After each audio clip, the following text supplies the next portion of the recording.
আরে হালিমাতুস সাদিয়া, আরে আমেনা, তোমরা দুইজন আমার নাতির প্রশংসা কি করবে শোনো শোনো।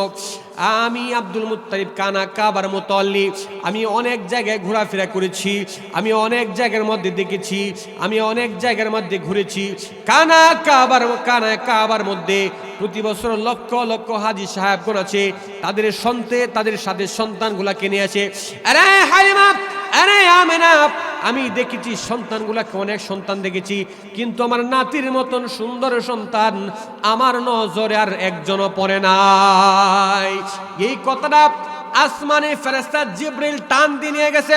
আসমানের ফেরেশতা জিবরিল ডেকে ডেকে বলে, আরে আব্দুল মুত্তালিব, আমেনা, আরে হালিমাতুস সাদিয়া, তোমরা কি প্রশংসা করবে শোনো শোনো। আমি পৃথিবীর শুরু থেকে এই পর্যন্ত যত মানুষ আমি দেখেছি, এই বিশ্ব নবী মুহাম্মদের মতন সুন্দর মানুষ আমার নজরে আর একজনও পড়ে নাই। এই কথা আবার আল্লাহ টান দিয়ে নিয়ে গেছে। এবার আল্লাহ রাব্বুল আলামিন ডেকে বলে, আরে হালিমাতুস সাদিয়া, আরে জিবরাইল, আরে মিকাইল, আরে ইসরাফিল, ওরে সমস্ত ফেরেশতারা তোমরা শোনো, তোমরা কি বলবা। আমি আল্লাহ রাব্বুল আলামিন আমার বন্ধুর মতন সুন্দর মানুষ এই পৃথিবীর মধ্যে আমি আর একজনও সৃষ্টি করি নাই। একবার আওয়াজ দিয়ে বলা যাবে কি মারহাবা। বিশ্বনবী কত সুন্দর ছিলেন। একবার একজন সাহাবী আবু হুরায়রা রাদিয়াল্লাহু তাআলা আনহু এক জায়গার মধ্যে বসে আছেন, পূর্ণিমার চাঁদ আকাশের মধ্যে ঝলমল করতেছে। এমন সময় আবু হুরায়রা রাদিয়াল্লাহু তাআলা আনহু পাশে রাসূলের পাশে বসে আছেন। রাসূলের শরীরে ছিল একটা লাল ডোরাকাটা চাদর।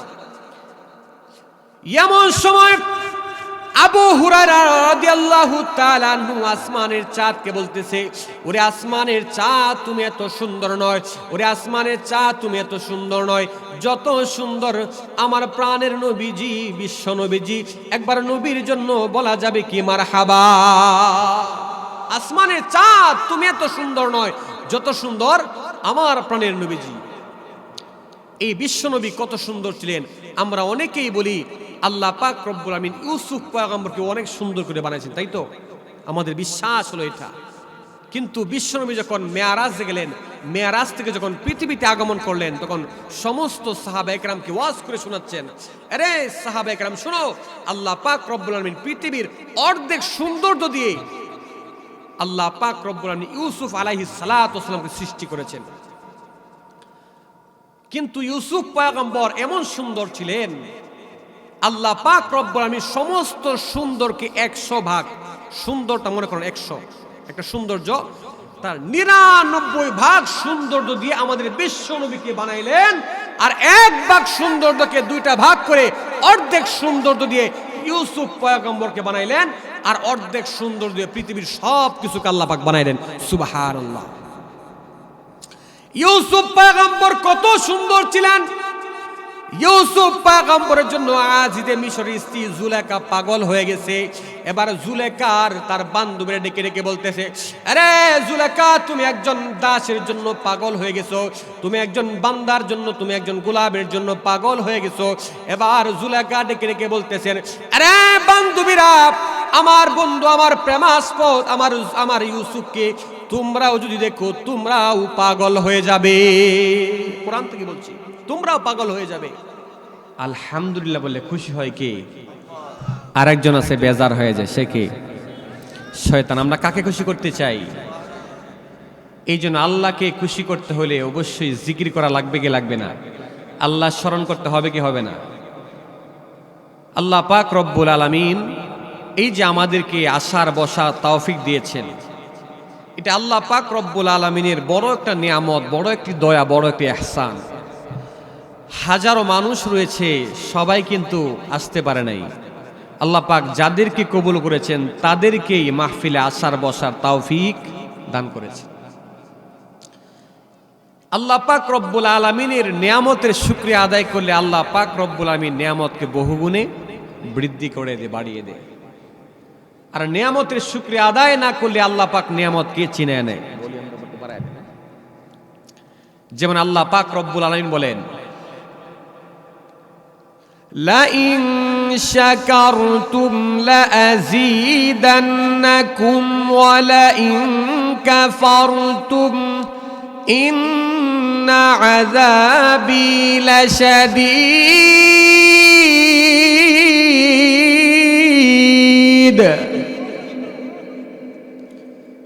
আল্লাহ বলেন লা ইন শাকারতুম লাযীদান্নাকুম, আমার শুকরিয়া আদায় করবা, আমি আল্লাহ পাক তোমাদেরকে নিয়ামত বহু গুণে বাড়ায় দেব। ওয়া লা ইন কাফারতুম, আর যদি নিয়ামতের শুকরিয়া আদায় না করো, আমি আল্লাহ পাক তোমাদের নিয়ামতগুলোকে ছিনিয়ে নেব। জোরে বলেন নাউযুবিল্লাহ। এই যে জবান, এটা আল্লাহ পাকের একটা বড় নিয়ামত কিনা? এই যে মোবাইল ফোনে কথা বলি, আল্লাহ পাকের একটা নিয়ামত না? বলেন তো, মোবাইল ফোনে 1 মিনিট কথা বললে 1 টাকা কাটা কি না?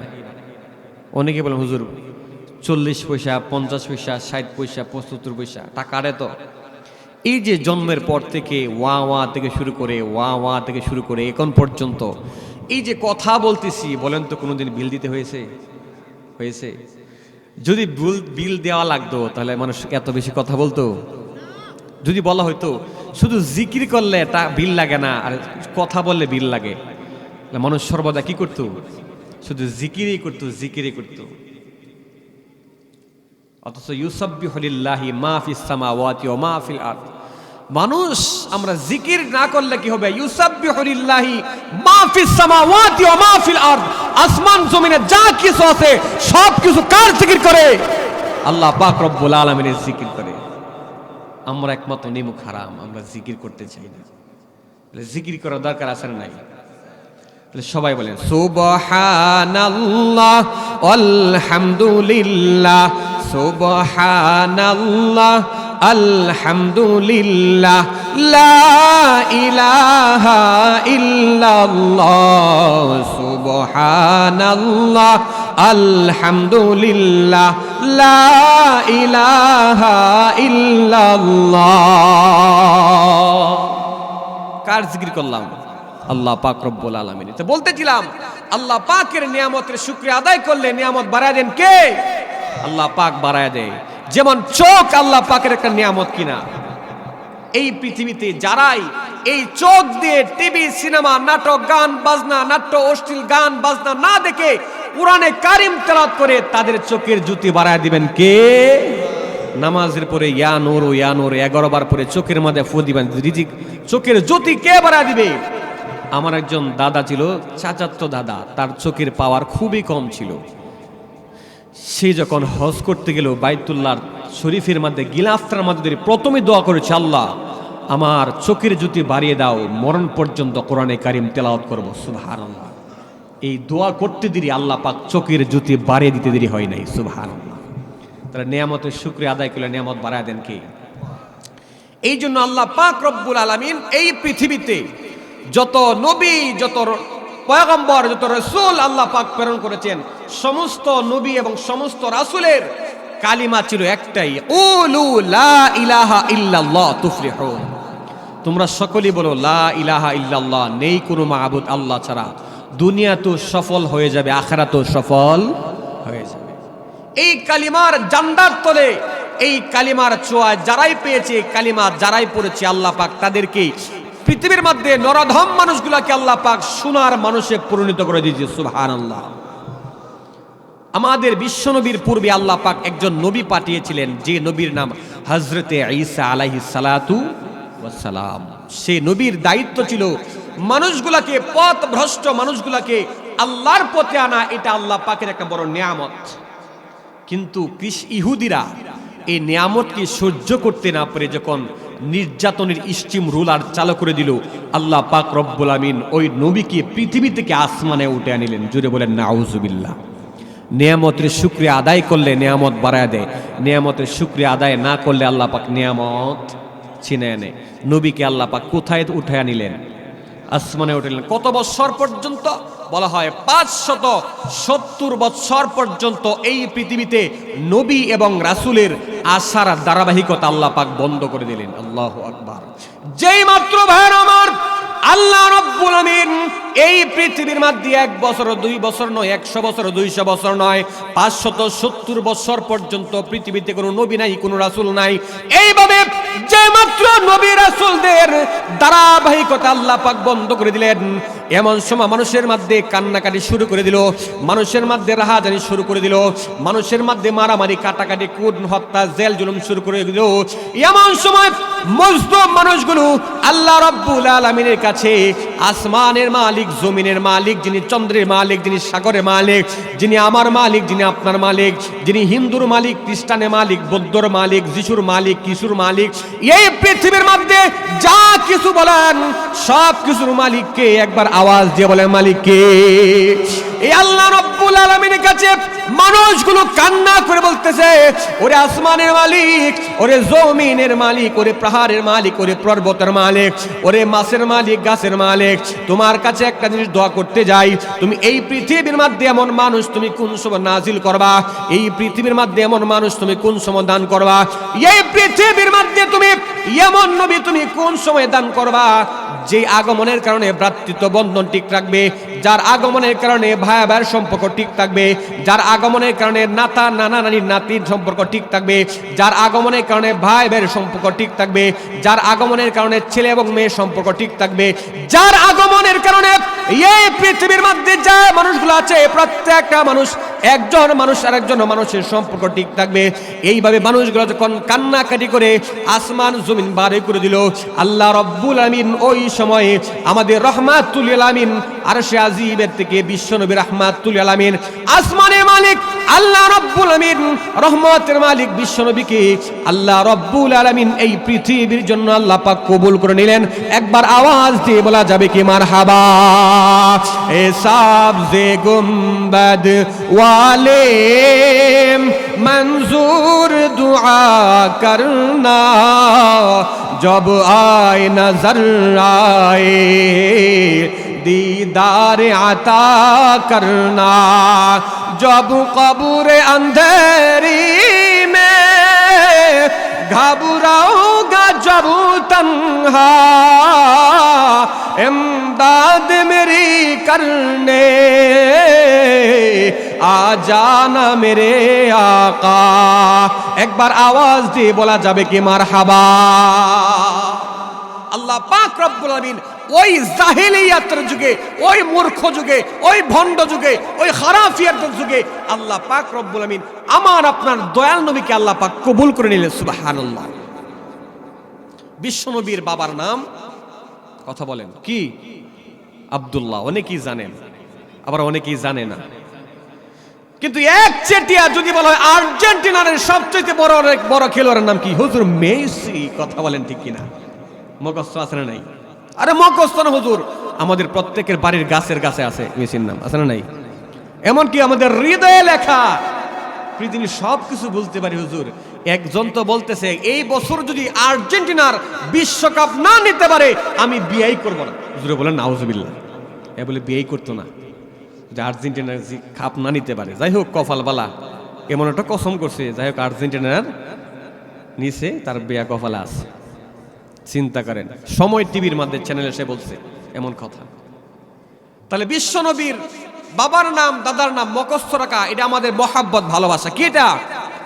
তার সঙ্গে ইমানের সম্পর্ক নাই। কিসের সম্পর্ক? ভালোবাসার সম্পর্ক। কিসের সম্পর্ক? আমাদের ভালোবাসার সম্পর্ক। কথা বলেন ঠিক কিনা? তো বিশ্ব নবীর বাবার নাম আব্দুল্লাহ, তার দাদার নাম আব্দুল মুত্তালিব। আব্দুল মুত্তালিব থেকে আসি নাকি?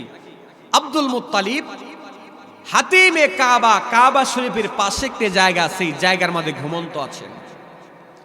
এই জায়গার মধ্যে যখন ঘুমন্ত, হঠাৎ করে তিনি স্বপ্ন দেখতেছেন। কে যেন তাকে স্বপ্ন দেখায়, আরে আব্দুল মুত্তালিব তুমি তাইবা খনন করো। এবার আব্দুল মুত্তালিব স্বপ্ন যুগে ওই আল্লাহর বান্দাকে জিজ্ঞাসা করে, আল্লাহর বান্দারে তাইবা কি জিনিস আমি তো জানি না, তাইবা কোথায় আছে আমাকে জানান দিয়ে দাও, আমাকে জানিয়ে দাও তাইবা কোথায় আছে, আমি খনন করব। 15 দিন আবার যখন ঘুমে আছে, আব্দুল মুত্তালিবকে আবার স্বপ্নে দেখাতেছে, এরে আব্দুল মুত্তালিব তুমি তাহেরা খনন করো। এবার আব্দুল মুত্তালিব তিনি জিজ্ঞাসা করতেছেন, ভাই তাহেরা কি জিনিস, তাহেরা কি জিনিস, কোথায় এটা আছে, কিভাবে খনন করবো, আমার একটু জায়গাটা পরিশোধ করে দাও। আবার বলতেছে, আরে আব্দুল মুত্তালিব জমজম কূপ খনন করো। আব্দুল মুত্তালিব জিজ্ঞাসা করতেছে, জমজম কূপ কোথায় আছে, কিভাবে খনন করব, এই জায়গাটি আমাকে দেখিয়ে দাও।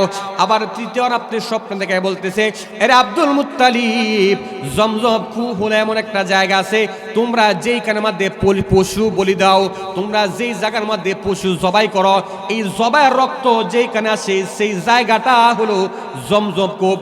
তুমি আগামীকাল সকাল বেলায় কোনটি কুড়াল দাও নিয়ে আসো, সেইখানে যাইবা, গিয়া দেখবা একটা সাদা পা কাক আছে, সেই কাক এই জায়গার মধ্যে মাথা দিয়ে টুকরাতে থাকবে। তুমি সেই জায়গাটি খনন করবা, খনন করলে আল্লাহ রব্বুল আমিন সেই জায়গা থেকে জমজম কূপ তোমাকে দান করে দিবেন।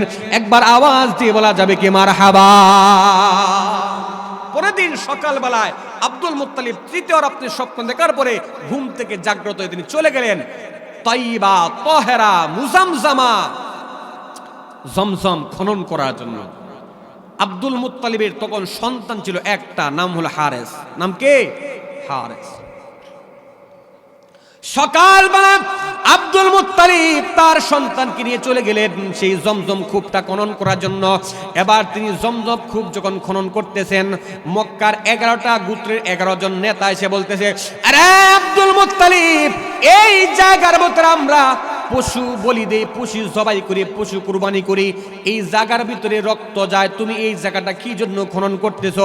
আব্দুল মুত্তালিব তাদেরকে ডাক দিয়ে বলে, আরে আল্লাহর বান্দারা, হঠাৎ করে আমি 3 দিন 3 রাত্র স্বপ্নে দেখেছি, আল্লাহ রাব্বুল আলামিন আমাকে স্বপ্নে দেখিয়েছেন জমজম কূপ খনন করার জন্য। এই জায়গার মধ্যে জমজম কূপ আছে, এটা ইসমাইল আলাইহিস সালাতু ওয়াস সালামের স্মৃতি বিজড়িত একটা জায়গা। আল্লাহ পাক রব্বুল আলামিন আমাকে বলেছেন এই জায়গাটা খনন করার জন্য। এই জন্য আমি স্বপ্নে দেখার পরে আমি আমার পুত্র হারেসকে নিয়ে আসলাম এই জায়গাটা খনন করার জন্য। এলাকার লোকেরা ডেকে ডেকে বলে, আরে আব্দুল মুত্তালিব এই জায়গাটা খনন করবা তো ঠিক আছে, এই জায়গার মধ্যে যদি তুমি জমজম কূপ পাও তবে আমাদেরকেও এই জায়গার ভাগ দিতে হবে। কি দিতে হবে? ভাগ দিতে হবে। এটাকে বন্টন, এটার একটা অংশ আমাদেরকে দিতে হবে। এই কথা বলার পরে আব্দুল মুত্তালিব বলে, আগে জায়গা খনন করি, পরে দিব কি দিব না পরের প্রশ্ন, আগে দিব কি দিব না পরের প্রশ্ন, আগে জায়গাটা খনন করি। যেই মাত্র খনন করতে লাগলেন, 1 দিন নয় 2 দিন নয়, তিনি 3 দিন পর্যন্ত খনন করার পরে হঠাৎ করে দেখতেছেন এই জায়গা থেকে আল্লাহ রব্বুল আলামিন তার কুদরতি পানি বের করে দিচ্ছে। আল্লাহ আল্লাহ ক্যা মুবারক নাম হ্যায়, আল্লাহ আল্লাহ আশিকু কা কাম হ্যায়। আব্দুল মুত্তালিব দেখতেছে জায়গা থেকে পানি বের হয়ে আসছে। 1 বার নয় 2 বার নয়, আব্দুল মুত্তালিব 3 বার আল্লাহু আকবারে ধ্বনি দিলেন। ধ্বনি দেওয়ার সঙ্গে সঙ্গে এলাকার মক্কার লোকেরা বুঝতে পেরেছে এই জায়গার মধ্যে জমজম কূপ আব্দুল্লাহর বাবা পেয়ে গেছে, আব্দুল্লাহর বাবা আব্দুল মুত্তালিব পেয়ে গেছে। আমরা সবাই মিলে যাই। যেই মাত্র প্রত্যেকটা লোক এই জায়গার ভিতরে আসছে, আসার পরে বলতেছে, আব্দুল মুত্তালিব তুমি যেহেতু জমজম কূপ পেয়েছো, তাহলে এই জায়গা থেকে আমাদেরকেও ভাগ দিতে হবে।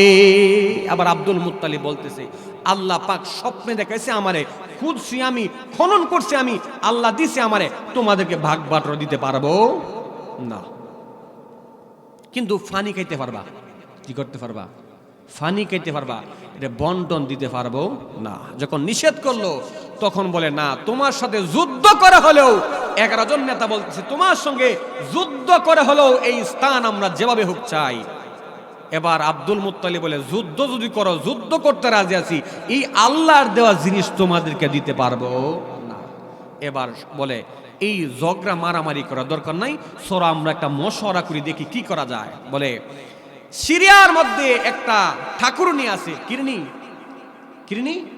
ঠাকুরনি একজন ঠাকুরনি আছে যে অদৃশ্যের গায়েবের সংবাদ অনেক কিছু সে জানে। জুড়ে বলেন নাউজুবিল্লাহ। সে বলে অনেক কিছু জানে, চলো তার কাছে যায়। তার কাছে একটা জিন আছে, এই জিনে বলতে পারবে, জিনে যে সমাধান দিবে, ঠাকুরনি যে সমাধান দিবে। ভাই আপনাদের কাজ কি হয়েছে? এই যে ভাই একটু পেস লাগতেছে একটু।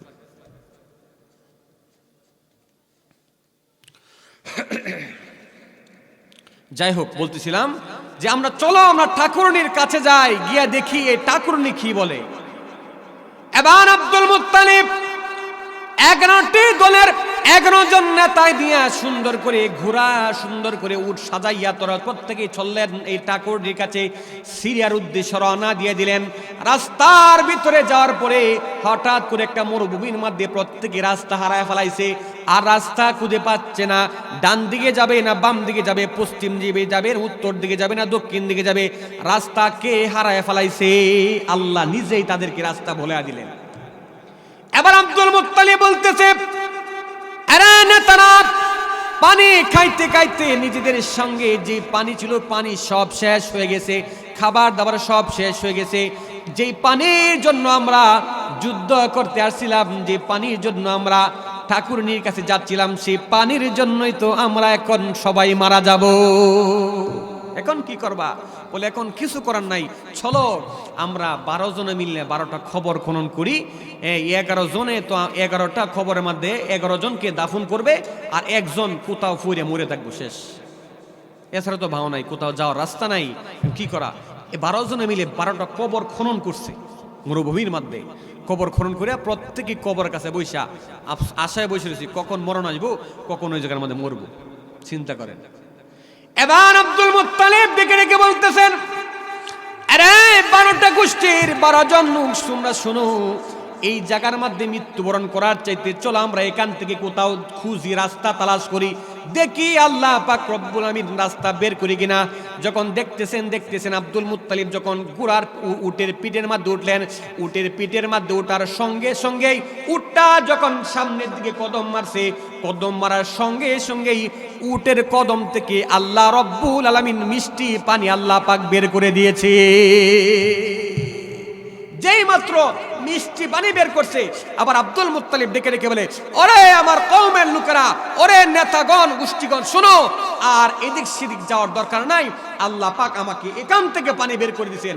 এবার 11 জন বুঝতে পারছে আব্দুল মুত্তালিব জেনতন মানুষ নয়। বলতেছে, আব্দুল মুত্তালিব, আমরা তো সবাই মরণাপন্ন হয়ে গেছিলাম, মৃত্যুবরণ করতাম, আল্লাহ যেহেতু তোমাকে এই বিশাল বড় মরুভূমির মধ্যে পানি দিতে পারে, ওই কুফটা আল্লাহ তোমারে দিছে, আমরা দরকার নাই, আমরা কি নাই দরকার নাই, তোমার কুফ তুমি নিয়ে যাও, মাঝে মাঝে পানি আমরা দিও, খাই আমি। কথা বলেন, এখানে হাজী সাহেব কেউ আছেন? অথবা মক্কা মদিনায় গেছেন কেউ আছেন? এই যে একজন হাত বের করতেছে, আলহামদুলিল্লাহ আলহামদুলিল্লাহ, অনেকেই গেছেন। জমজমের পানি খাইছেন তো? কেমনে খাইতে হয়? পশ্চিম দিকে ফিরিয়া যে কোনো একটা নিয়ত, কি যে কোনো একটা মনের নিয়ত নিয়ে খাবেন। নিয়তটা যদি সই শুদ্ধ পরিষ্কার হয়, আল্লাহ পাক আপনার নিয়তটা কবুল করে নেবে। সুবহানাল্লাহ। জমজমের পানি আর ওযু করার পরে একটা বর্তন পাত্রের মধ্যে যে পানি থাকে, ওই পানিটা 2টা পানির দাঁড়ায় খাইতে হয়। কেমনে খাইতে হয়? দাঁড়ায়া। আর অন্য জিনিস কেমনে খাইতে হয়? বৈশা। যদিও চা দাঁড়ায় খাওয়ান যায় নাকি, তা কথা কয় না, চা দাঁড়ায় খাওয়ান যায়। বাবা একটা টান দেয়, টানতে আর ডানাতে চা খাওয়ান যায় না, এটা না খাওয়ান যায় না, খাওয়ান যায় না। বৈশা কেমনে? বৈশা খাইতে হয়। তো বলতেছিলাম, এই 11 জন নেতা বলতেছে, আব্দুল মুত্তালিব, এই মরুভূমির ভিতরে যেহেতু আল্লাহ পাক তোমাকে পানি দিছেন, ওই জমজমটা তোমারই, আমাদের ভাগ বটার দরকার নাই। এবার আব্দুল মুত্তালিব প্রত্যেকটা নেতাকে নিয়ে এবার বাড়িতে চলে আসলেন। এবার আল্লাহ রব্বুল আলামিনকে ডেকে ডেকে বলতেছেন, আল্লাহ পাক রব্বুল আলামিন তার মনের মধ্যে ডায়লা দিছে, আরে আব্দুল মুত্তালিব, যেহেতু তুমি একটা ভালো কাজ করেছো, শুনে রাখো, একজন মানুষ, কোন মানুষ যদি ভালো কাজ করে, ভালো কাজ করার পরে যদি আমি আল্লাহ রব্বুল আলামিনের কাছে কিছু চাই, আমি আল্লাহ রব্বুল আলামিন ওই ভালো কাজ করার পরে কোনো জিনিস চাইলে আমি আল্লাহ পাক তাদেরকে দান করে দেই। একবার আওয়াজ দিয়ে বলা যাবে কি মারহাবা? এবার আব্দুল মুত্তালিব বলতেছে মনে মনে, আমার শক্তির দরকার। কি দরকার? আমার ধনবলের অভাব নাই, আমার জনবল কম। আরে রব্বুল আলামিন আর আসমানের মালিক, জমিনের মালিক, শোনো শোনো, আমার জনবল, আমার ধনবলের অভাব নাই, কিন্তু আমার জনবলের অভাব, আমার অর্থ সম্পদের অভাব নাই, কিন্তু আমার সন্তানের অভাব। আসমানের মালিক আর জমিনের মালিক, তুমি আমাকে 10টা ছেলে সন্তান দান করো। আমাকে যদি তুমি 10টা ছেলে সন্তান দান করো, আমি আব্দুল মুত্তালিব একটা ছেলে সন্তানকে তোমার ঘর বাইতুল্লাহর জন্য আমি কুরবানি করে দিব। আল্লাহু আকবার। মান্নত করছে কে? Abdul Muttalib. আমরাও মান্নত করি কিনা? কথা কয় না, করি না? মাঝে মাঝে আমরাও করি, হুজুর যদি আমার ছেলে বিদেশে যেতে পারে, অমুক বাবার মাজারে একটা গুরু মান্য। কথা কয় না নাকি? তা না ভুল বললাম? ঠিক আছে, হ্যাঁ হুজুর। শুধু তাই নয়, আমার ছেলে যদি, আমার ছেলে নাই, মেয়ে নাই, আমার যদি একটা ছেলে হয়, অমুক বাবার মাজারে 1 লক্ষ টাকা মান্নত করে। কি করে না বলেন দেখি? বাবা তো মরে এন্তেকাল করে সেই কবর মধ্যে আছে, বলেন দেখি বাবার কি সেই জায়গার ভিতরে টাকা পয়সার দরকার আসেনি? তাহলে কারে দিলেন? কথা কেন কারে দিলেন? একটু বিবেকটা খাটাইলে হয়। আমি কারে দিলাম? জিন্দারে না মুর্দারে? মান্নত করছি মুর্দার জন্য, তো মুর্দা তো নাই, এটা খাইবো কেমনে? গরু খাইবো কেমনে? টিহাই খাইবো কেমনে? কার কোথায় দিলাম আমি? এই জন্য কি নাই দেওয়া, কি নাই জায়েজ নাই। ভাইরা আমার, বলতেছিলাম এই জন্য আপনারা যদি মান্নত করেন, বলবে হুজুর আমার ছেলে একটা যদি বিদেশ যেতে পারে, প্রথম বেতন পাওয়ার পরে, প্রথম বেতনের অর্ধেক টাকা আমি ওই মদিনাতুল উলুম নুরানি হেফজখানা এবং মসজিদ এবং মাদ্রাসার মধ্যে দান করে দিব। কথা বলেন ঠিক কিনা? এটা জায়েজ আছে না নাই? আগের মানুষগুলো মান্নত করত, হুজুর আমার নারিকেল বাগানের মধ্যে প্রথম যে নারিকেলটা হবে, এই নারিকেলটা প্রথম একটা নারিকেল মাদ্রাসা দান করব। আমার খেজুর গাছের মধ্যে প্রথম যে খেজুর হবে, এই খেজুরটা আমি মাদ্রাসার মধ্যে দান করব। আমার লাউ গাছের মধ্যে প্রথম যে লাউটা হবে, সেই লাউটা মাদ্রাসার মধ্যে দান করব। কলা বাগান করেছি, এই কলা বাগানের মধ্যে প্রথম যে কলার ছড়িটা হবে, সেই ছড়িটা মাদ্রাসার মধ্যে দান করব। বলেন দেখি এইভাবে দানগুলো সমাজে আমাদের আগে চালু ছিল কি ছিল না? এইভাবে দান করার পরে আল্লাহ রব্বুল আলামিন আমাদের সমাজের গাছগাছালি বৃক্ষর মধ্যে আল্লাহ রব্বুল আলামিন বরকত দান করতো। কথা বলেন ঠিক কিনা? আর এখন আমরা হাইব্রিডে বিশ্বাসী। কিসে বিশ্বাসী? হাইব্রিডে বিশ্বাসী। কথা বলেন ঠিক কিনা? এখন 1 কেজি ধান আনলে 10 কাঠা জমি নয়, একটা করে লাগায়, সেখান থেকে 70টা ফর বা 60টা ফর থেকে জ্বালায়, প্রত্যেকটা ফর 100 করে আল্লাহ পাক ধান দেয়। কিসে বিশ্বাসী? হাইব্রিডে বিশ্বাসী। অথচ আমাদের বিশ্বাস ছিল আল্লাহর প্রতি। কথা বলেন ঠিক কিনা? আমাদের বিশ্বাস দরকার ছিল আল্লাহর বরকতের প্রতি। আমরা এখন বরকত চাইরা, আমরা এখন হাইব্রিডে বিশ্বাসী করছি। কথা বলেন ঠিক কিনা? বলতেছিলাম আব্দুল মুত্তালিব যখন মান্নত করেছে, আরে আসমানের মালিক, আমার যদি 10টা ছেলে সন্তান হয়, তাহলে আমি একটা সন্তান কি তোমার রাস্তা কুরবানি দিব। এইভাবে একের পর এক আল্লাহ রব্বুল আমিন আব্দুল মুত্তালিবকে 10টা ছেলে সন্তান দান করলেন। হঠাৎ করে একদিন কে যেন স্বপ্নে দেখাচ্ছে, আব্দুল মুত্তালিব, আল্লাহ রব্বুল আলামিন তো তোমাকে 10টা ছেলে সন্তান দান করলেন, এবার তুমি তোমার মান্নত পূরণ করে দাও। এবার পরদিন সকালবেলা 10 জন ছেলেকে একত্রিত করে ডেকে বলতেছেন, আরে ছেলেরা তোমরা শোনো, আমি রাতের বেলায় স্বপ্নে দেখেছি তোমাদের জন্য আমি মান্নত করেছিলাম। আল্লাহ রব্বুল আলামিন আমাকে অর্ডার দিয়ে দেন তোমাদের মধ্যে একজনকে কুরবানি করার জন্য। এখন কাকে করব তোমরাই বলো। এবার ছেলেরা ডেকে বলতেছেন, আপনার যাকে ইচ্ছা তাকেই আপনি কুরবানি করে দেন। এখন তো যার কাছে যায় তার মনটা বেজার হইব। এবার বলে লটারি দাও। কি করো? লটারি দাও, দেখি লটারির মধ্যে যার নাম আসে তাকেই কুরবানি দেওয়া হবে। যেই মাত্র 10টা ছেলের নাম 10 জায়গার ভিতরে লিখে যখন যেই মাত্র লটারি দিলেন, লটারি দেওয়ার সঙ্গে সঙ্গে দেখতেছে আল্লাহ রব্বুল আমিন সবচেয়ে কনিষ্ঠ সন্তান আব্দুল্লাহর নামটা আল্লাহ পাক বাসায়া দিলেন।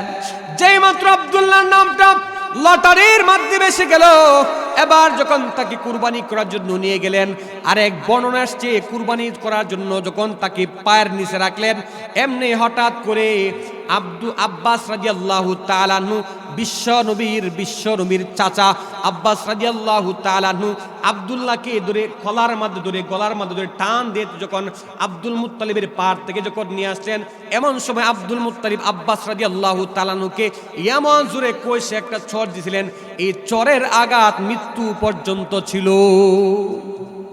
বলেন দেখি, তিনি সত্যিকারে কি করতে নিছিলেন? জবাই করতে নিছিলেন। যদি মিথ্যাকারে হইতো তাহলে এত জোরে চড় দিত না। যেই মাত্র আব্দুল মুত্তালিব জবাই করার জন্য নিলেন, জবাই করবেন, এমন সময় এলাকার কুরাইশের লোকেরা এবং তার আব্দুল্লাহর বোনের রেখে বলতেছে আপনাদের সমাজের মধ্যে দিয়ত আদায় করে একজন মানুষকে হত্যা করলে তার দিয়ত আদায় করতে হয় কেমনে? বলে একজন মানুষকে যদি হত্যা করে ফেলি তার দিয়ত আদায় করতে হয় 10টা উটের মাধ্যমে। বলে আব্দুল্লাহর কি জবাই না কইরা আপনি একদিকে 10টা উট রাখেন আর একদিকে আব্দুল্লাহকে রাখেন, হতে পারে আল্লাহ রব্বুল আলামিন এই 10টা উটের বিনিময়ে আব্দুল্লাহকে আল্লাহ পাক মুক্ত করে দিবেন। যেই মাত্র আব্দুল মুত্তালিব 10টা উট একদিকে রাখলেন, আব্দুল্লাহকে আরেক দিকে রাখলেন, না দেখতেছে আবার 10টা উট নয়, আব্দুল্লাহর নামটা বাজতেছে। এবার এলাকার লোকরা ডেকে বলতেছে, এরে আব্দুল মুত্তালিব 10টা উট নয় 20টা উট লাগান। আবার যখন 20টা উট একদিকে রাখলেন, বলে হবে না, 30টা লাগান, 30টাও হয় না, 40, 50, 60, 70, 80, 90, আল্লাহু আকবার, 90টা উট একদিকে রাখার পরে আর একদিকে আব্দুল্লাহর নাম রাখলেন। তারপরেও দেখতেছে আব্দুল্লাহর নাম বারবার বাড়তেছে। এবার এলাকার লোকেরা এবং তার বোনেরা ডেকে বলতেছেন, ওরে আব্দুল মুত্তালিব আমার আব্বা জান শোনেন, আমার ভাইয়ের জন্য যদি 100 উটের প্রয়োজন হয় 100 উট একদিকে রাখেন আর আমার ভাই আব্দুল্লাহকে আরেক দিকে রাখেন, হতে পারে আল্লাহ রব্বুল আলামিন ওই 100 উটের পরিবর্তে আমার ভাইকে আল্লাহ পাক মুক্ত করে দিবেন। আল্লাহ রব্বুল আলামিন 100 উটকে আল্লাহ পাক কবুল করে দিবেন। যেই মাত্র 100টা উট একদিকে রাখলো আর একদিকে আব্দুল্লাহর নাম রাখলেন, দেখতেছেন আল্লাহ রব্বুল আলামিন ওই বিশ্ব নবীর বাবাকে বাদ দিয়ে 100 উটকে আল্লাহ পাক বিশ্ব নবীর বাবার জন্য কবুল করে নিলেন। একবার আওয়াজ দিয়ে বলা যাবে কি আল্লাহু আকবার?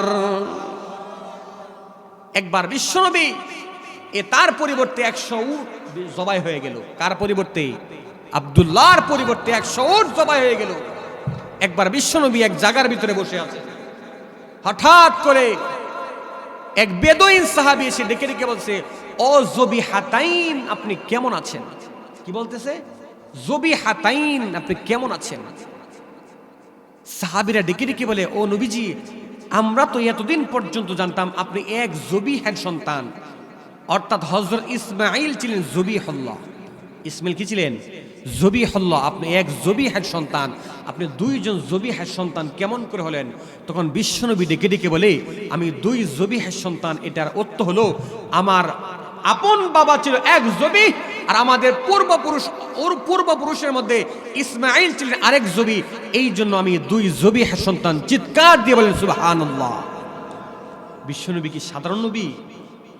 তিনি যেন তেন নবী নয়, আল্লাহর পরেই যার সম্মান এমন নবী, যে নবীর আলোচনা সামনে আসতেছে ইনশাআল্লাহ। তো বিশ্বনবী মুহাম্মদ রাসূলুল্লাহ সাল্লাল্লাহু আলাইহি সাল্লাম তার বাবার বয়স যখন 18 বছর বয়স, বিয়ে করার যখন বয়স হয়েছে, যখন জবাই থেকে মুক্তি পেয়ে গেলেন, যখন তার বয়স 18, সিরাতে মুস্তাফা ইদ্রিস খান দৌলভী রহমাতুল্লাহ আলাইহি তার কিতাবের মধ্যে পড়েছি,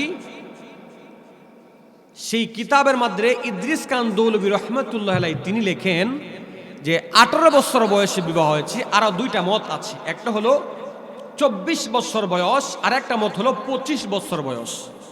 কিন্তু ইবনে সিরাতে মুস্তাফার ইদ্রিস খান দৌলভী রহমাতুল্লাহ আলাইহি তিনি বলেন 18 বছর বয়সে বিয়ে হয়েছে, এটাই উত্তম মত, এটাই সুন্দর মত, এটাই উল্লেখযোগ্য মত। বিয়ে করেছি কত বছর বয়সে? 18 বছর বয়সে। আর আমাদের সমাজে ছেলেদের বয়স 30 না হইলে বিয়ের বয়স হয়েছে না। কি কয়? তুই যে বিয়ে করবি তুই তো নিজেই খাইতে পাস না, তোর বউ রেখা হইবে কি? হ্যাঁ কয় কি না? আচ্ছা বলেন তো দেখি, নিজের ফায়া দাঁড়াইছে না, এতদিন কি আপনার ফায়া আসছে? এটা বোঝায় যে তোর তখন ইনকাম আদি নাই। কি নাই? ইনকাম আদি নাই। বলেন দেখি, ওয়ামা মিন দাব্বাতিন ফিল আরদি ইল্লা আলাল্লাহি রিজকুহা।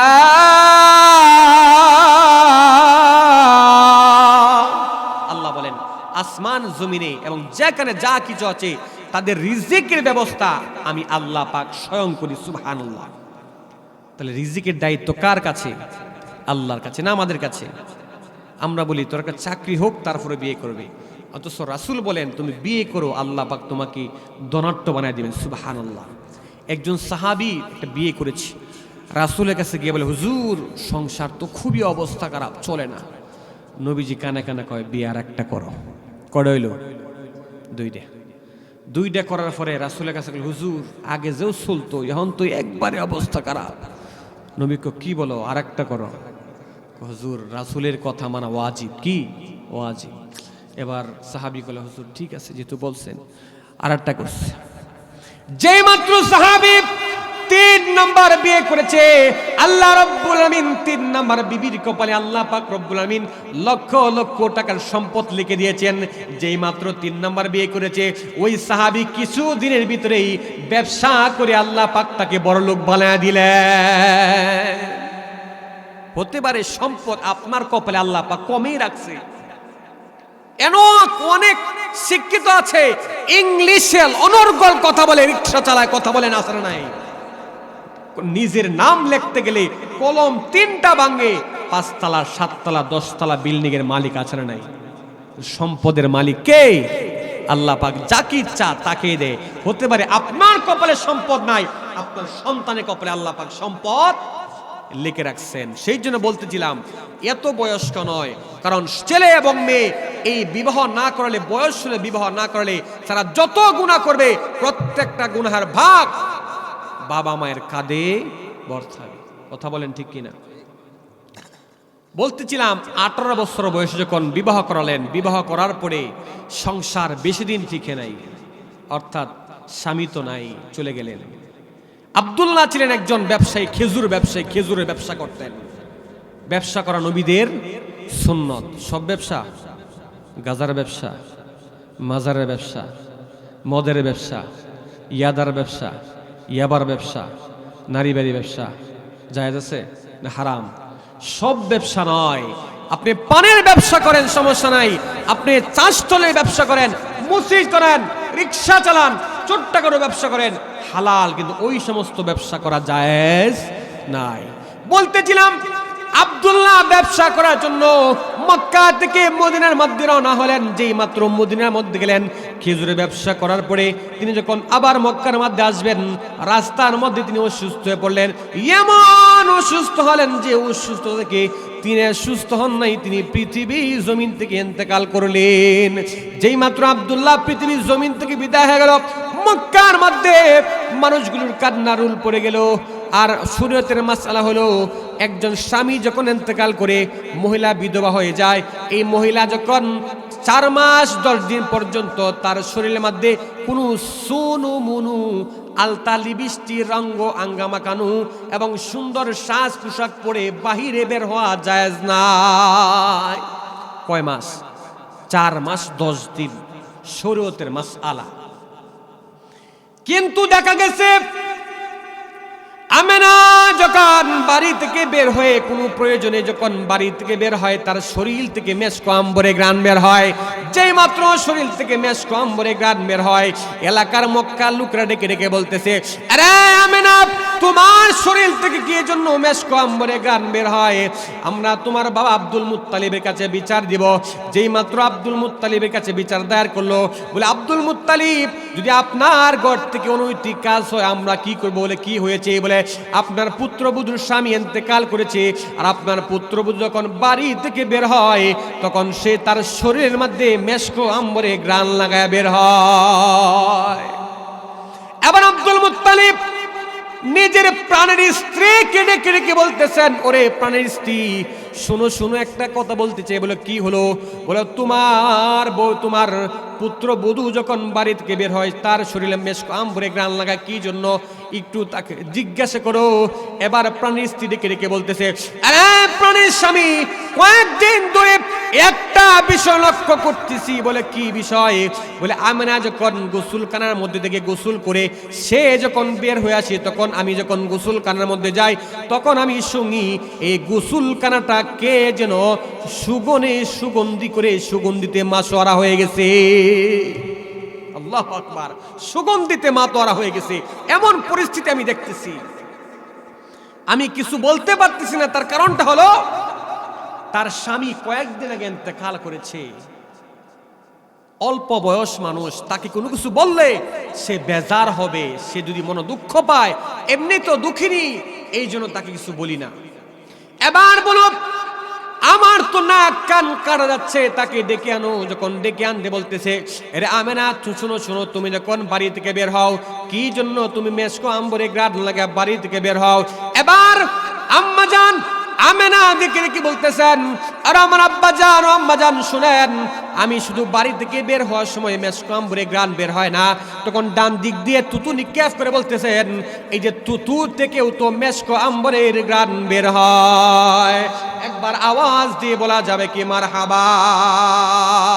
এ সাবজে গুম্বদ ওয়ালে मंजूर दुआ करना, जब आए नजर आए दीदार आता करना, जब कब्र अंधेरी में घबराऊंगा जब तन्हा, इमदाद मेरी करने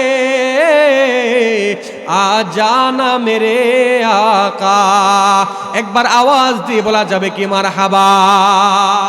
এবার ডেকে ডেকে বলতেছেন, আমার শরীর থেকে মেসকো আম্বরে গ্রান শুধু বের হয় না, আমার তুতু থেকেও মেসকো আম্বরে গ্রান বের হয়।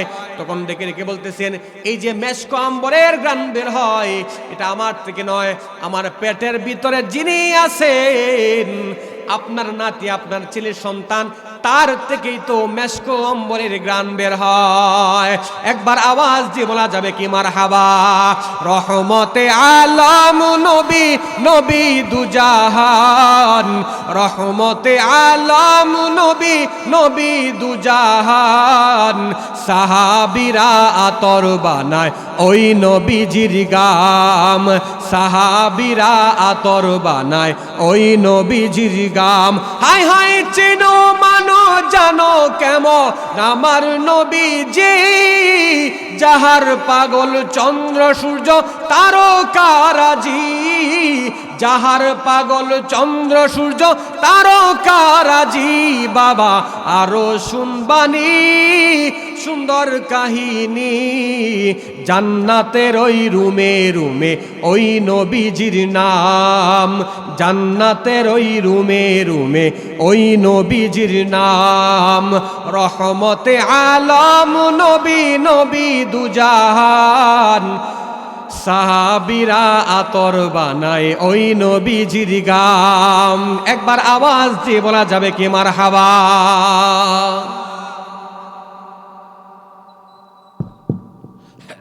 বলতেছিলাম, বিশ্বনবী আগমন করে নাই, তার পূর্ব থেকেই বিশ্বনবীর গানে সমস্ত পৃথিবী মাথোয়ারা হয়ে গেছে। যখন বিশ্বনবী আগমন করে নাই, আমেনা বলেন, আব্বাজান কে বলবো, একটা কথা গোপন রাখছিলাম কিন্তু প্রকাশ করে দিতে হয়েছে। আরে প্রাণের আব্বাজান, যেই দিন আপনার নাতি আমার পেটের ভিতরে এসেছে, সেদিন আসমানের চাঁদ আমাকে সালাম করে, আসমানের তারকাগুলো আমাকে সালাম করে, ঘরের দেওয়ালগুলো আমাকে সালাম করে, এমনকি ঘরের বালুর কণাগুলো পর্যন্ত আমি আমেনাকে সালাম জানায়া যায়। আর আব্বাজান শুধু তার পেটের সন্তানের খাতিরে ওই পাথরগুলাকে বরফের মতন ঠান্ডা বানায়া দেয়।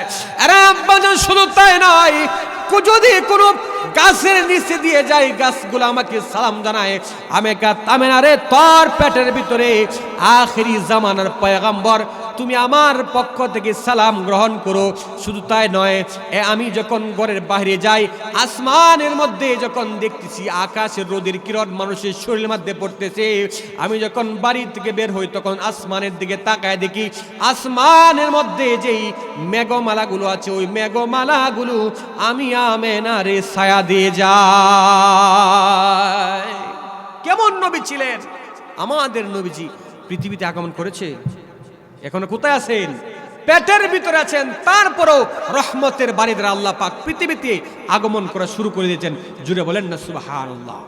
শুধু তাই নয় ভাই আমার, যেই দিন বিশ্বনবী যখন পৃথিবীতে আগমন করেন, তখন একজন দাত্রী মহিলা তাকিয়ে দাত্রী মহিলা ডেকে ডেকে বলতেছে, আরে আমেনা, পৃথিবীর মধ্যে হাজার হাজার ছেলে সন্তান, হাজার হাজার মেয়ে সন্তান আমার হাতের মধ্যে জন্মগ্রহণ করেছে। এরা আমেনা, প্রত্যেকটা সন্তান যখন আগমন করে অন্যরকম অবস্থা, তাকে নাক বন্ধ করতে হয়। কিন্তু আমেনা, আমি যখন তোমার সন্তান যখন পৃথিবীতে ভূমিষ্ঠ আগমন করে, তখন মেশকো আম্বরে ঘ্রাণ ছড়াইতে ছড়াইতে এই পৃথিবীর মধ্যে আগমন করেছি। চিৎকার দিয়ে বলেন মারহাবা। আরে আমেনা, শুধু তাই নয়, যেই সন্তানগুলো পৃথিবীর মধ্যে আগমন করে মাত্র সুররা, তাদের নাভিগুলা কর্তন করতে হয়, তাদের নাভিগুলা কাটতে হয়। আমি তাকায় দেখি তোমার সন্তানের নাভিটা কে যেন পেটের ভিতর থেকে কেটে দিয়েছে। আরে আমেনা, শুধু তাই নয়, সন্তানগুলো যখন ছেলে সন্তান হয়, কয়েক বছর পরে মুসলমানি করাইতে হয়। আমি তাকায় দেখি তোমার সন্তানরে কে যেন পেটের ভিতর থেকেই মুসলমানি করাইয়া পৃথিবীর মধ্যে পাঠিয়ে দিয়েছে। বরকত আছে না নাই? এই ছিলেন আমাদের বিশ্বনবী। শুধু তাই নয় রে আমেনা, যেই মাত্র আল্লাহ নবী বিশ্বনবী রাহমাতুল আলামিনকে যখন একটা চাটাই অথবা একটা মাদুর বা চাদরের উপর রেখে দেওয়া হলো, হঠাৎ করে বিশ্বনবী শোয়া থেকে উঠে গেলেন, নোটে তাশাহুদ অবস্থায় বসলেন, লম্বা একটা সেজদা দিলেন, আর শাহাদাত আঙ্গুলটা আসমানের দিকে ইশারা করে আল্লাহ রব্বুল আলামিনকে কি যেন বলতেছে। শুধু তাই নয় বার আমার, যেই মাত্র আল্লাহ নবী বিশ্বনবী রাহমাতুল আলামিন এই পৃথিবীর মধ্যে আগমন করেছে, মা আমেনা যখন দুই চোখ বেয়ে পানির ফোঁটাগুলো ফেলতেছে আর ডেকে ডেকে বলতেছে, আর মানুষগুলো ডেকে বলে, আরে আমেনা, তুমি কি জন্য কান্না করো? বলে, সন্তান যখন ভূমিষ্ঠ হয় তার বাবা থাকলে বাবা খুশি হয়, বাবা দোকান থেকে মিষ্টি আনে, কিন্তু আমার তো এই সন্তানের বাবা নাই, কে দোকান থেকে মিষ্টি আনবে, কে দোকান থেকে খেলনা আনবে? এই জন্য আমি আমেনা কান্না করি। হঠাৎ করে আল্লাহ রাব্বুল আলামিন আসমান থেকে আমেনার কানে কানে বলে দিলেন, এরে আমেনা, দুঃখ করার কোনো চিন্তা নাই, টেনশন করার কোনো কারণ নাই। তোমার সঙ্গে সম্পর্ক হলো ছেলে, আর তোমার সঙ্গে সম্পর্ক হলো সন্তানের, আর আমার সঙ্গে সম্পর্ক হলো মাহবুবিয়াতের, আমার সঙ্গে সম্পর্ক হলো ভালোবাসার। আমার সঙ্গে যে সম্পর্ক তোমার সঙ্গে সম্পর্ক নাই। আরে আমেনা, যদি বাজার থেকে তোর বাবা খেলনা আনতো, কি আনতো, হাতি ঘোড়া অথবা ইত্যাদি আনতো, রাত্র হতে দে, যখন রাত্র হবে আমি আল্লাহ রাব্বুল আলামিন আমার বন্ধুর জন্য আসমানের চাঁদটাকে আমার বন্ধুর জন্য খেলার সাথী বানাইয়া পাঠায়া দিব। আমি আল্লাহ পাক আসমানের চাঁদ বন্ধুর জন্য পাঠায় দিব। সুবহানাল্লাহ। হঠাৎ করে দেখতেছেন উম্মে আইমানের কুলে ছিলেন, হঠাৎ করে দেখতেছেন ঘরটা অন্ধকার হয়ে গেছে। বিশ্ব নবী আগমনের কারণে ঘরটা আলোকিত হয়ে গেছিল, আবার হঠাৎ করে ঘরটা অন্ধকার হয়ে গেছে। আমেনা ডেকে ডেকে বলতেছেন, নূরে উম্মে আইমান, কই রে, আমার সন্তান কি তোমার কুলে নাকি? উম্মে আইমান ডেকে ডেকে বলে, আরে আমেনা, না আমার কুলে নাই। এবার ডেকে ডেকে বলতেছেন, তাহলে তোমার কুলে না, আমার কুলে নাই, কোথায় গেল? মনে হয় কোনো জিন্নাতরা নাকি নিয়ে গেছে। আল্লাহ রাব্বুল আলামিন আমেনার কানে কানে ডেক দিয়ে বলতেছে, আমেনা রে, টেনশন করার কোনো কারণ নাই, তোমার সন্তান সাধারণ কোনো সন্তান নয়। তোমার সন্তানকে চেয়েছিল জিন্নাতরা দেখার জন্য, তোমার সন্তান না চেয়েছিল আকাশে চাঁদে দেখার জন্য, তোমার সন্তানকে চেয়েছিল আসমানে দেখার জন্য, তোমার সন্তানকে চেয়েছিল জান্নাত জাহান্নাম সব কিছু দেখার জন্য। এই জন্য গায়িবু হাযাল তিফল, কিছুক্ষণের জন্য তোমার সন্তানকে গায়েব করে আসমানকে দেখাইলাম, জমিনকে দেখাইলাম। দিন চেয়েছিল তোমার সন্তানকে দিনের মধ্যে হওয়ার জন্য, রাতে বলেছিল আল্লাহ এই বিশ্ব নবীকে আমার মধ্যে পাঠাও, কারণ রাত্রে আমি রাতকে কেউ দেখতে পারে না, শুধু চোর ডাকাতরা আমি রাতকে ভালোবাসে, যাতে আমি রাত্র গর্ব করতে পারি বিশ্ব নবী আমি রাতের ভিতরে আগমন করেছে। এই জন্য রাতে চেয়েছিল বিশ্ব নবীকে রাতে পাঠানোর জন্য, এই জন্য রাতকে খুশি করার জন্য আমি আল্লাহ পাক রব্বুল আলামিন রাতের শেষে দিনকে খুশি করার জন্য দিনের প্রথমে আমি আল্লাহ পাক বিশ্ব নবীকে পাঠিয়ে দিলাম। চিৎকার দিয়ে বলেন সুবহানাল্লাহ। বিশ্বনবীকে কোন সময় পাঠাইলেন? সুবহ সাদিকের সময়, না দিন না রাত, এমন সময় পাঠাইলেন। আল্লাহু আকবার।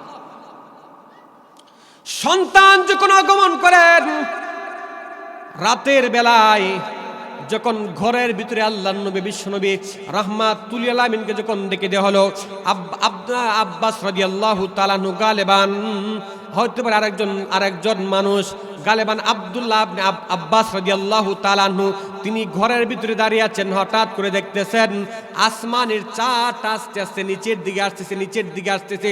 আব্বাস রাদিয়াল্লাহু তাআলা আনহু ডাক দিয়ে বলেন, আমি চিৎকার দিয়ে ফেললাম, খশিতু আইয়াকা আলাইহি, আমি চিৎকার দিয়ে ফেললাম, আমি ভয় পাইতেছি যে আকাশের চাঁদটা আমার বাতিজার উপরে পড়ে যায়। হঠাৎ করে তাকায় দেখি চাঁদটা আমার বাতিজার উপরে পড়ে যায় নাই, চাঁদটা এসে আমার বাতিজার উপরে থেমে গেছে। এই যে অবস্থা, আমি কাকে জিজ্ঞাসা করব, কার কাছে বলবো? যেই মাত্র আল্লাহ নবী বিশ্বনবী বড় হলেন, জিজ্ঞাসা করে বলতেছেন, ওকে আল্লাহর নবী, ওকে আল্লাহর পয়গম্বর, আমি দেখেছি শিশু অবস্থায় অনেক অলৌকিক ঘটনা দেখেছি, আর অনেক অলৌকিক ঘটনা আপনার মায়ের কাছ থেকে শুনেছি। বলে আপনি কি দেখেছেন? বলে দেখতেছি আসমানের চাঁদটা তোমার কাছাকাছি আসছে, আর তুমি শাহাদাত আঙ্গুলটা আর তোমার পাটা যেইভাবে নাড়াইতেছো, যেইভাবে হেলাইতেছো, আসমানের চাঁদটা ওইভাবে হেলদুল করতেছে। তার কারণটা কি? এমন করে আল্লাহ নবী বিশ্বনবী রাহমাতুল লিল আলামিন ডেকে ডেকে বলতেছেন, নূর আমার চাচা দান, আমার কোনো ভাই ছিল না, আমার কোনো বোন ছিল না, এই জন্য আল্লাহ রব্বুল আলামিন আমি যেন না কান্না করি, এই জন্য আমার খেলার সাথী হিসাবে আল্লাহ রব্বুল আলামিন আকাশের চাঁদটাকে আমার খেলার সাথী বানায়া পাঠায়া দিয়েছে। সুবহানাল্লাহ। কেমন ছিলেন আমাদের নবীজি? শিশু অবস্থাতে যার বরকত, যার অবস্থান, এই অবস্থা বড় হলে কি অবস্থা হবে সবারই জানা। এই বিশ্বনবী যখন আগমন করে, মক্কার অবস্থা ছিল ওই ছেলেদেরকে বিভিন্ন গ্রামে গঞ্জে পাঠিয়ে দেওয়া হতো। বলেন দেখি, গ্রামের আবহাওয়া ভালো না শহরের আবহাওয়া ভালো? গ্রামের আবহাওয়া সচ্ছল, নির্মল পরিবেশ, চাঁদের আলো কি নির্মল সুন্দর, সুগ্রাণে মাতোয়ারা গ্রামের পরিবেশ। আর শহর কি দুর্গন্ধ, গরম, অনেক তাপ, অনেক অবস্থা খারাপ। এই জন্য মক্কার অবস্থা ছিল এরকম, তাদেরকে গ্রামে গঞ্জে সন্তানদেরকে, ছেলেদেরকে পাঠিয়ে দিত, যাতে করে তারা শুদ্ধ ভাষাভাষী হতে পারে, শুদ্ধ ভাষা শিখতে পারে, তাদের শরীর স্বাস্থ্যগুলো ভালো হয়। এই জন্য বিভিন্ন গ্রাম থেকে, তায়েফ থেকে অনেক মহিলারা আসতেছে মক্কার সন্তানদেরকে নেওয়ার জন্য। তায়েফ থেকে আসতেছে, সাথে সাথে একজন মহিলা ছিলেন হালিমাতুস সাদিয়া, সেও আসতেছে সন্তানগুলোকে নেওয়ার জন্য। হালিমাতুস সাদিয়া যেই গাদার উপরে সওয়ার করছিলেন, সেই গাদা ছিল অত্যন্ত দুর্বল, সাথে একটা উটনি ছিল, সেই উটনিও ছিল অত্যন্ত দুর্বল। তো হালিমাতুস সাদিয়াকে অন্য মানুষরা ডেকে ডেকে বলে, এরে হালিমাতুস সাদিয়া, তুমি যে গাদার উপরে ছোঁয়ার করেছ, এই গাদাটা অত্যন্ত দুর্বল, তুমি পিছনে থাকো, আমরা সবে আগে চলে যাই। তখন প্রত্যেকেই আগে আগে চলে গেছে, হালিমাতুস সাদিয়া পিছনে পড়ে রইলেন। যখন ওই মহিলারা যখন বিশ্বনবীর কাছে যায়, তখন বলে, সন্তান একজন আছে খুবই সুন্দর, কিন্তু টাকা পয়সা বেশি পাইবা বলে মনে হয় না। কারণ কি নাই? এতিম, বাবা নাই। সন্তানের মোহাব্বত, সন্তানের ভালোবাসা, সন্তানের ক্যারেক্টার ডিপেন্ড করে তার বাবার টাকার উপরে। যেই বাবার টাকা যত বেশি, সেই সন্তানের ভালোবাসা সমাজের কাছে তত কম না বেশি? বেশি। সন্তান একজন আছে, নিতে পারো, কিন্তু তার বাবা নাই, টাকা পয়সা বেশি পাইবা না। দাদা আছে, দাদা আর কি বা দিবে? বাবার সমান দিবে? দিতে পারবে না। যেই মাত্র মানুষগুলো মক্কার মধ্যে আসে, বিশ্বনবীর কাছে যায়, কাছে গিয়া যখন দেখতেছে বিশ্বনবীর বাবা নাই, দাদা আছে, চিন্তা করে তাকে বেশি পয়সা করে পাওয়া যাবে না, এই মহিলারা তখন তার কাছ থেকে চলে যায়। অন্য অন্য সন্তানদেরকে তারা নিয়ে যখন চলে গেল, হালিমাতুস সাদিয়া ছিলেন অসুস্থ, তাকে অন্য কেউ সন্তান দিতে চায় না এবং বিশ্ব নবীকে অন্য কেউ নিতে চায় না। কার ফয়সালা? আসমানের মালিকের ফয়সালা। কারণ এটা যেন তেন মানুষ নয়, যার তার কাছে দেওয়া যাবে না এমন মানুষ। যখন হালিমাতুস সাদিয়া স্বামীকে বলতেছে, স্বামী, something is the better then nothing, নাই মামার সে কানা মামাই বালা, কোনো তো সন্তান খুঁজে পাইলাম না, চলেন এতিম সন্তানটাকে নিয়েছিল, হতে পারে আল্লাহ পাক রব্বুল আমিন এই সন্তানের মধ্যেই আমাদের বরকত রাখছেন। এবার হালিমাতুস সাদিয়া রাদিয়াল্লাহু তাআলা আনহা যেই মাত্র ঘরের ভিতরে গেলেন, দেখতেছেন বিশ্বনবী শিষ্যনবী ঘুমন্ত আছেন।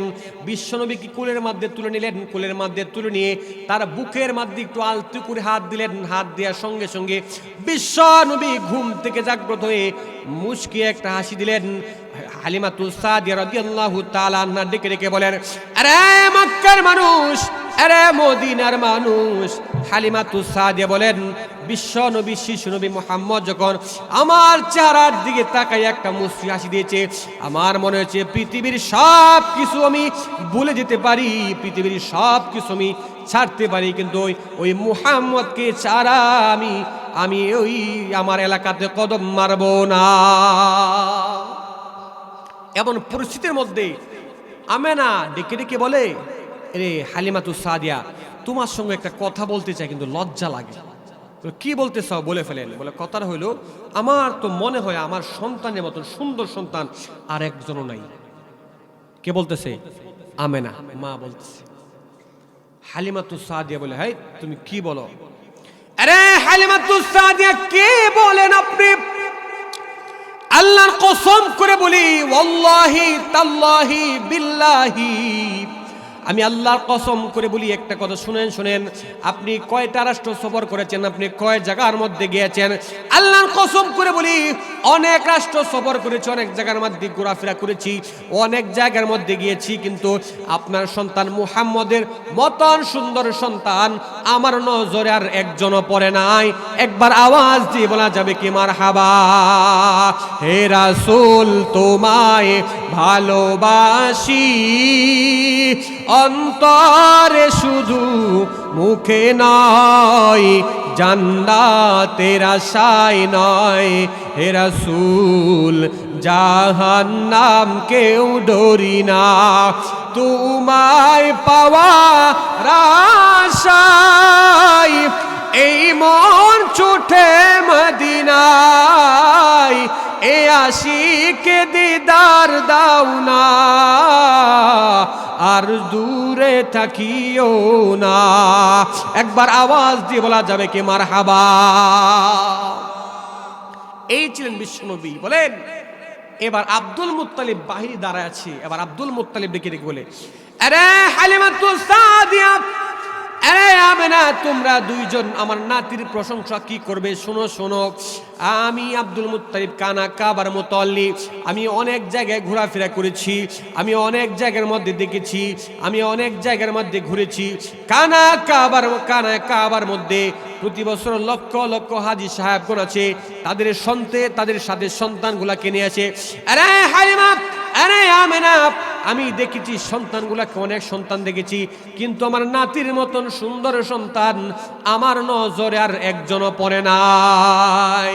এই কথাটা আসমানের ফেরেশতা জিবরাইল টান দিয়ে নিয়ে গেছে।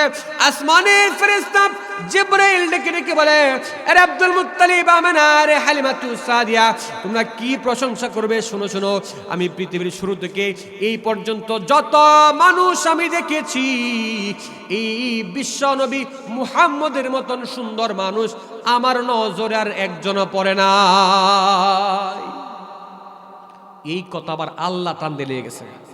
এবার আল্লাহ রাব্বুল আলামিন ডেকে বলে, আরে হালিমাতুস সাদিয়া, আরে জিব্রাইল, আরে মিকাইল, আরে ইসরাফিল, ওরে সমস্ত ফেরেশতারা তোমরা শোনো, তোমরা কি বলবা?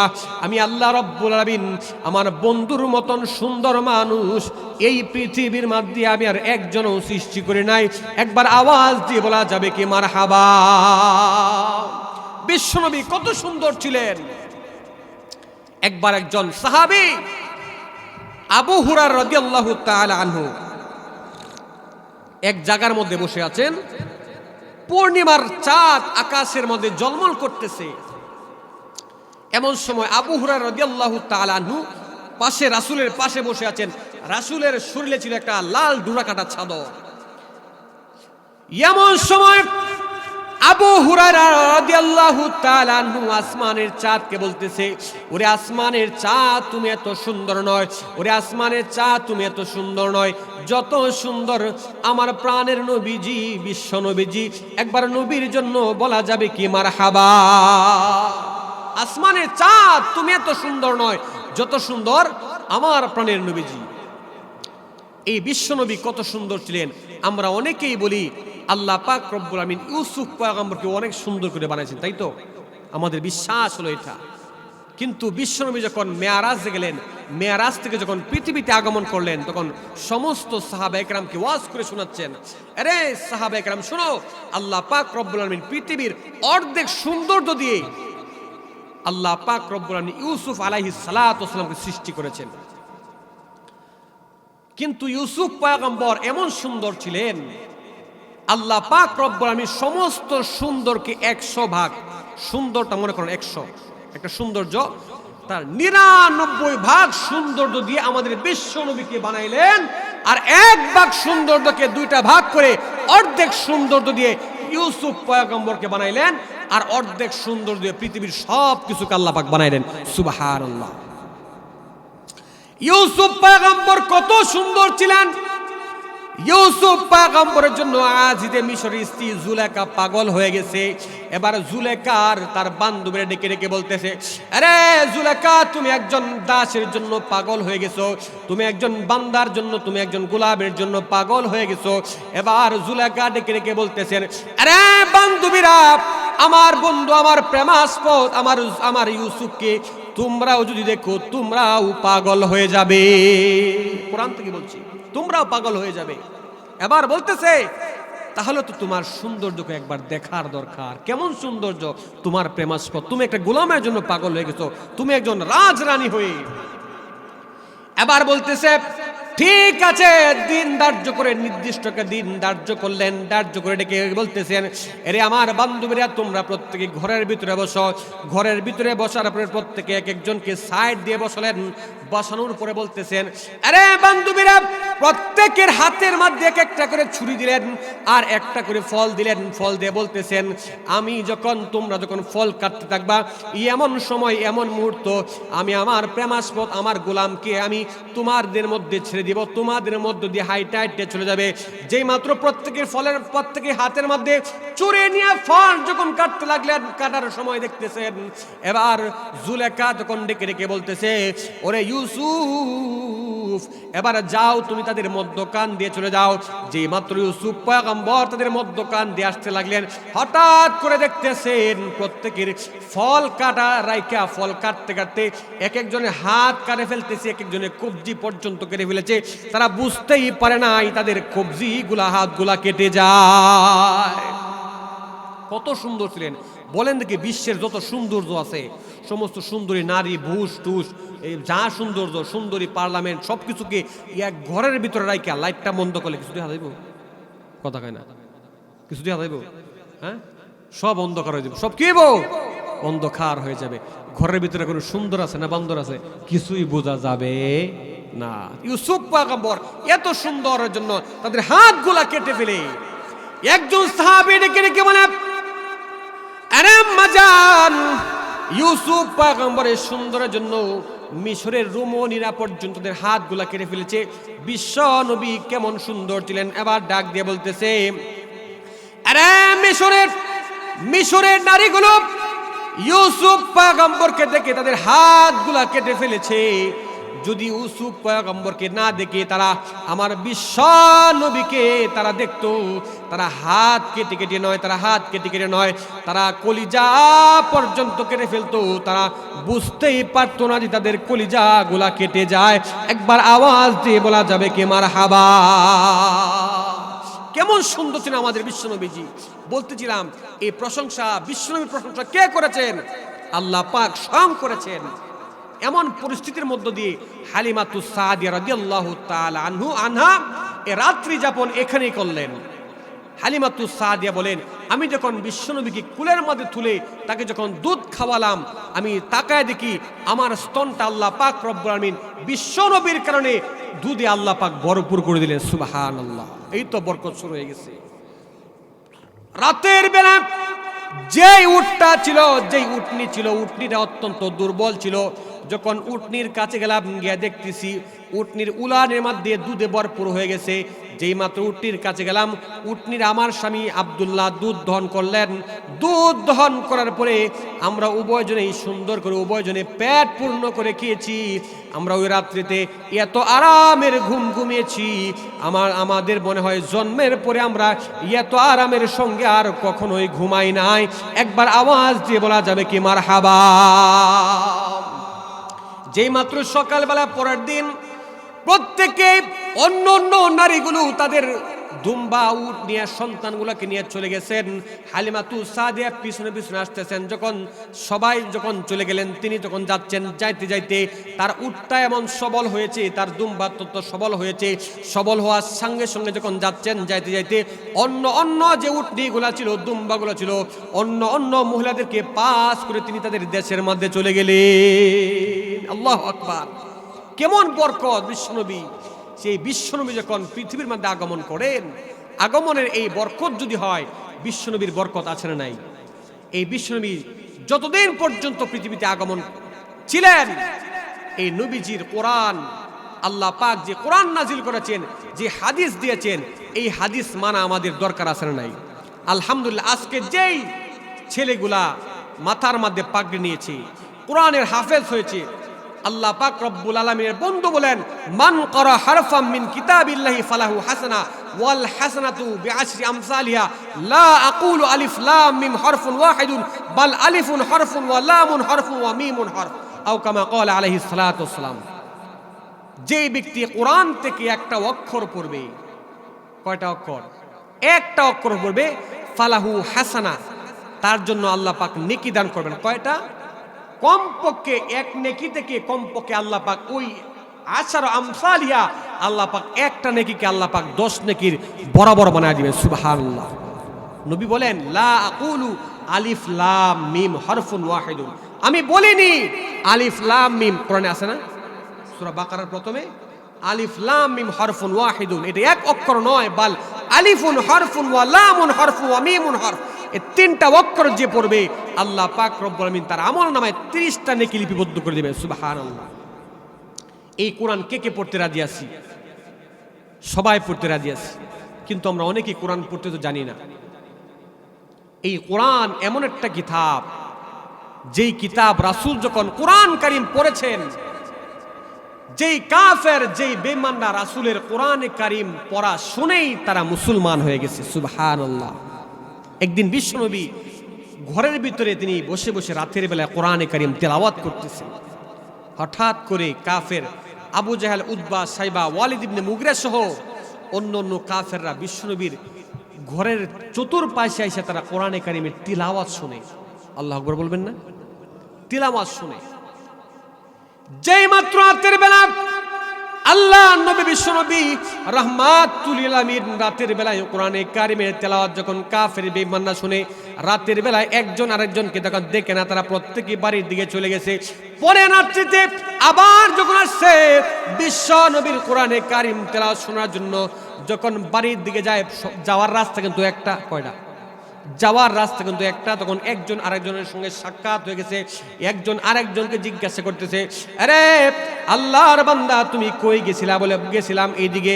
তুমি কোথায় গিয়েছিলা? বলে গেছিলাম বিশ্বনবীর কোরআন কারীম তেলাওয়াত শোনার জন্য। বলে আমরাই তো দিনের বেলায় নিষেধ করি যে মুহাম্মদের ছেলে আব্দুল্লাহর কোরআন তেলাওয়াত না শোনার জন্য। আমরাই যদি রাতের বেলায় কোরআনে কারিমের তেলাওয়াত শুনি, দিনের বেলায় কোনো কাফের জানতে পারে তারা তো কালিমা পড়ে মুসলমান হয়ে যাবে। আমরাই যদি এমন অবস্থা করি, কোরআনে কারিমের তেলাওয়াত শুনি, অন্য অন্য মানুষ এই খবর জানলে তারা তো কালিমা পড়ে মুসলমান হয়ে যাবে, এই কাজ আর করা যাবে না। সবাই চিন্তা করছে যেহেতু আমরা যে ওয়াদা করছি পরের রাত্রে আর কেউ যাবে না মনে করছে, বুঝছেন। পরের রাত্রে দেখা গেছে আবু জাহেল চিন্তা করতেছে যে ওয়াদা করছি আজকে কেউ যাবে না, আমি যাই। উতবায় মনে করছে আজকে মনে হয় কেউ যাবে না, আমি একা যাই। ওয়ালিদ ইবনে মুগিরা মনে করেছে আজকে মনে হয় কেউ যাবে না, আমি যাই। এইভাবে প্রত্যেকটা কাফের মনে করেছে আজকে কেউ যাবে না, আমি যাই। কেউ যাবে না, আমি যাই। এটা এমন হয়ে গেছে, এক বাদশাহ তাদের প্রত্যেক মন্ত্রীকে বলছে আমি দুধ দিয়া গোসল করব, আমার যে একটা জায়গা আছে, একটা ছোট্ট পুকুরের মতন আছে, এটা তোমরা প্রত্যেকেই এক কলস করে দুধ আইনা ভর্তি করে রাখবা, সকালবেলা সারা রাত্রে ভর্তি করবা, আমি সকালবেলা গোসল করব। ঠিক প্রত্যেকেই বিবি সাহেবের পরামর্শ নিচ্ছে। কার? কোন সাহেবের? বিবি সাহেবের। প্রত্যেকের বিবি সাহেব তো মাশাআল্লাহ পরামর্শ দিছে, সবাই তো দুধ নিব, আপনি এক বালতি পানি লিয়ে দেন। এটা তো আর তো দুধের মধ্যে 50 কলসি দুধের মধ্যে এক বালতি এক কলস পানি তো ব্যাপার না, কি বলেন? ইল্লা মাশাআল্লাহ সবার বিবি একই পরামর্শ দিছে, কি বলেন? এই পরামর্শ পাইয়া প্রত্যেকেই তো রাতের বেলায় আন্দাগন্দা অন্ধকারের মধ্যে ফানি দিয়া এদি একদম পুরা দিঘি টাপি টুপি ভরপুর করছে। পরের দিন সকালবেলায় যখন বাচ্চা আসছে গোসল করার জন্য, আয়সা দিয়ে এক বিন্দু পরিমাণ দুধ নাই, সবটা যা আছে ফানি আর ফানি। পরামর্শটা কেমন দিছে? চিন্তা করছে কি সবাই তো দুধ দিব, আমি ফানি লিয়ে যাই। কিন্তু সবাই এই কাফের বেঈমানদের মধ্যে সবাই চিন্তা করছে কেউ তো যাবে না, আমি যাই। সবার মনে একই ধারণা, কেউ যাবে না, আমি যাই। যেই মাত্র আবার রাতের বেলায় প্রত্যেক কাফের বেঈমান যখন একত্রিত হয়ে গেছে, যখন বিশ্ব নবীর তেলাওয়াত বন্ধ করছেন, বন্ধ করার সঙ্গে সঙ্গে প্রত্যেক কাফের যখন আবার বাড়ির দিকে যাবার সাক্ষাৎ হয়ে গেছে, এবার ডেকে ডেকে বলতেছে রে তুমি কে গেছিলা? বলে আমি তো গেছিলাম। এই না। বলে তুমি? বলে আমি হই না। আমরা গতকালকে কি ওয়াদা করেছিলাম, আমরাই যদি এই কাজ করি অন্য অন্য মানুষরা কি করবে? বলে ঠিক আছে শোনো, আমরা প্রত্যেক সূরা একসঙ্গে থাকবো যাতে করে কেউ কাউকে ফাঁকি দিয়ে যাইতে না পারি। কেমন ছিলেন বিশ্বনবীর তেলাওয়াত! একবার জামাত জাদুঘর বিশ্বনবী ঘরের ভিতরে কোরআনে কারিম পড়তেছেন, আবু জাহেল বলতেছে এই আব্দুল্লাহর ছেলে মুহাম্মদকে নিয়ে আসো তো। বিশ্বনবী আবু জাহেলকে বহুবার দাওয়াত দিয়েছেন, কালিমার দাওয়াত দিয়েছেন, সে কালিমা গ্রহণ করে নাই। তখন যখন এই কথা বলছে, আবু জাহেল ডাকতেছে, নবী যে আশা করছে মনে হয় কালিমা পড়বে। এবার বিশ্বনবী খুশিতে আত্মহারা হয়ে তিনি দৌড়ে আসতেছেন, আয়েশা দেখতেছেন আবু জাহেল এক জায়গার মধ্যে বসা, এদিক দিয়ে জামাত জাদুঘর আরেক জায়গার মধ্যে বসা। এবার বলতেছেন, আবার আবু জাহেল বলতেছেন, এরে আব্দুল্লাহর বেটা মুহাম্মদ, তুমি তোমার তুমি তোমার বানিয়ে যে কিতাব পড়ো, যে বই পড়ো, এটা আবার পড়ো। জোরে বলেন নাউজুবিল্লাহ। তুমি যে বইটা পড়ো সেই বই থেকে আবার পড়ো।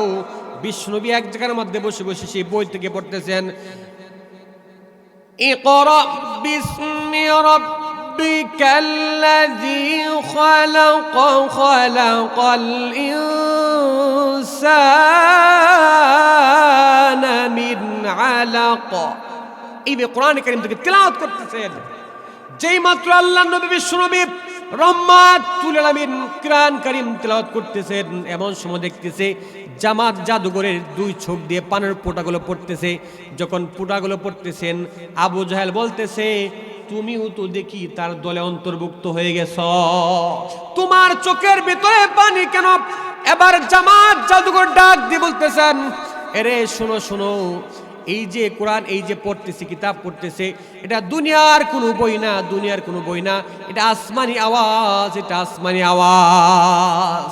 এবার জামাত জাদুঘর বলতেছে, আমাকেও আপনি পড়া দিন, লা ইলাহা ইল্লাল্লাহু মুহাম্মাদুর রাসূলুল্লাহ সাল্লাল্লাহু আলাইহি সাল্লাম। কালিমা পড়ে মুসলমান হয়ে গেছে। যাই হোক, বলতেছিলাম এটাই, বিশ্বনবী যখন আগমন করেন, আগমনটা আমাদের জন্য একটা বরকত ছিল। এই নবীজি পৃথিবী থেকে যখন ইন্তেকাল করেন, বিদায় নিয়ে চলে যান, তুমি কেমন করে ঘুমাও তুমি ফজর করে কাজা, এমন তো হতে পারে জহুরে জানাজা তোমার, এমন তো হতে পারে জহুরে জানাজা। ঠিক কিনা? মুসলিম হয় না জন্ম নিলেই মুসলমানের ঘরে, কাফের বেদিন তফাতটা হয়, কাফের মুমিন তফাতটা হয় সালাতের উপরে, মুমিন নামাজের উপরে। এ জীবনে নামাজ যেন, এ জীবনে সালাত যেন হয় না কবু কাজা, এমন তো হতে পারে জহুরে জানাজা। আল্লাহ পাক আমাদের সবাইকে কবুল করুন, সবাই বলেন আমিন। 5 ওয়াক্ত নামাজ পড়ার মতন তৌফিক দান করুন, সবাই বলেন আমিন। আর যাদের সন্তান ছেলে সন্তান আছে, আমরা অবশ্যই আমাদের প্রত্যেকেই ওই মদিনাতুল উলুম নুরানিয়া মাদ্রাসা ভর্তি করবো তো ইনশাল্লাহ।